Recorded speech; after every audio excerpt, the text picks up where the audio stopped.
Hi there, it's Kevin with the Rogue Market here with your daily delve, where we delve into the Magic the Gathering market to look for potential cards that are going to go up in value. Today we have a pick not by me but by a patron, Tofu Timmy.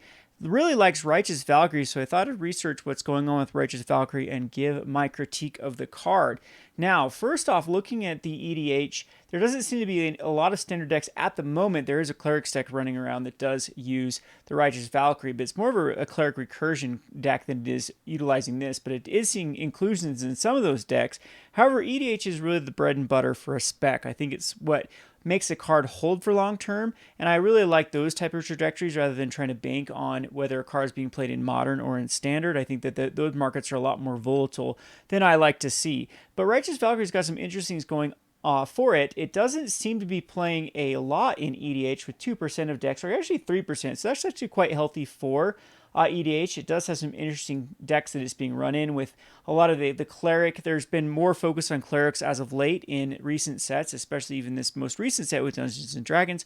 There is a cleric sort of theme to that, and there is an angel, a few cards that do work with angels. So I think that this is one of those cards that gets better and better with the more cards printed, as it does state whenever an angel or a cleric enters the battlefield, you gain life equal to that creature's toughness. It does have a good anthem effect too, actually one of the more powerful anthem effects ever printed on just a card, a +2/+2 with a pretty easy condition on a 2/4 body. So this is a solid card for both competitive and a solid card for more of the casual and the EDH appeal. So I think that's what really is what's going on for this, is more of we're seeing that with casual decks actually picking these up, kind of the tier 2, tier 3 type of deck you'd bring to an FNM. Life gain decks are always popular. In fact, anything that has to do with life gain typically commands a high price tag. You can look at some uncommons that were just printed, a Planeswalker deck, for example, and they are typically quite expensive. So there's some cards that are very similar to cards that do exist in other forms that have only been printed in Planeswalker decks. Those have a higher price tag than they'd normally be if they didn't have like a life gain attached to them. So anyway, very interesting card as far as the stats are concerned with EDH Rec and the inclusions. It's spread out between many different decks that runs angels and clerics. But where it gets very interesting though is in the price. So this card has been going up in price since it hit its low after the kind of the critical mass of what you have when collector's editions being opened. And then you can see this nice, beautiful trajectory here. And then this was very interesting that the TCG market price for this is around 4, all the way from 3 was the old copies like a week ago. And there's been a lot of movement with this card, probably for this future standard that people are anticipating for.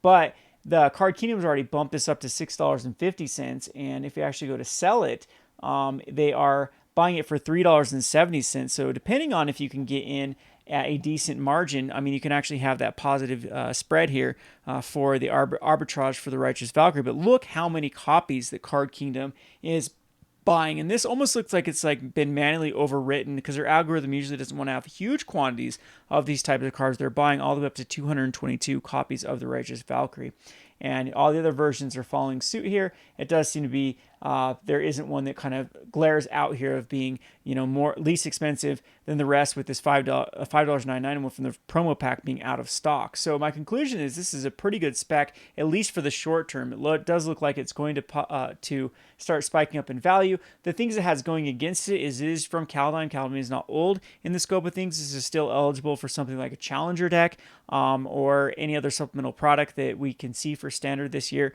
I'm not even sure they're even doing Challenger deck. I'm assuming they're going to continue with them, but the Challenger decks were pretty dismal for the last couple of years as far as sales are concerned and contents, where it just really killed the price of the cards that were contained in them. So be aware of that this is a card that might have a bit higher chance of being reprinted than something, or at least more of supply getting interjected into the market than something that is post-rotated like Theros.